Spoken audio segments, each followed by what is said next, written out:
Aka, g'ishtni soni qanaqa hisoblanadi? Imorat qurayotganda g'isht soni albatta devorlar qalinligiga bog'liq bo'ladi. Devorlarimizni 1,5 g'isht teradigan bo'lsak, kvadrat metriga 120 dona g'isht ketadi. 1 g'isht teradigan bo'lsak, 80 ta g'isht ketadi va albatta yarim g'isht teradigan bo'lsak, kvadrat metrimizga 40 ta dona g'isht ketadi. Endi bitta imoratimizni, asosiy imoratimizning devor qismiga nechta g'isht ketishini hisoblaydigan bo'lsak, 1,5 g'isht bo'ladigan bo'lsa, imoratimizning birinchi, ikkinchi qavatini metri hisoblanadi, ya'ni bo'yi eniga hisoblanadi. Albatta kolonna bilan rigillarning masofasini olib tashlaysizlar.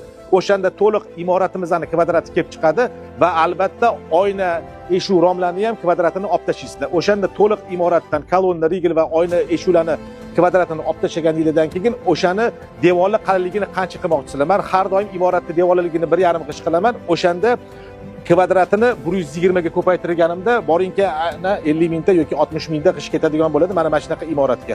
O'shandan g'isht hisobini chiqarib olsanglar bo'ladi. Yarim g'isht terayotganimizda g'ishtlarimizni albatta rastvorga o'tkazamiz va har doim esdan chiqarish kerak emas, har 5-6 qatorda sim tashaladi. Undan tashqari 1,5 yoki mana bo'yim baravar g'isht terganimizdan keyin buni tindirib qo'yib, keyingi kundan davom ettirishimiz kerak bo'ladi. Sababi bu g'ishtimiz yarim g'isht bo'lganligi sabab oxirgi g'isht teradigan bo'lsak, balandligi va massani og'irligi sifatida ikkita taraflama qorin berib olish holati yuzaga kelib qoladi. Buni oldini olish uchun har doim yarim g'isht terayotganda 2 kunga mo'ljallab deydi. Qurilishdagi muhim savollarga javob olish uchun obuna bo'lishni unutmang. Salomat bo'linglar.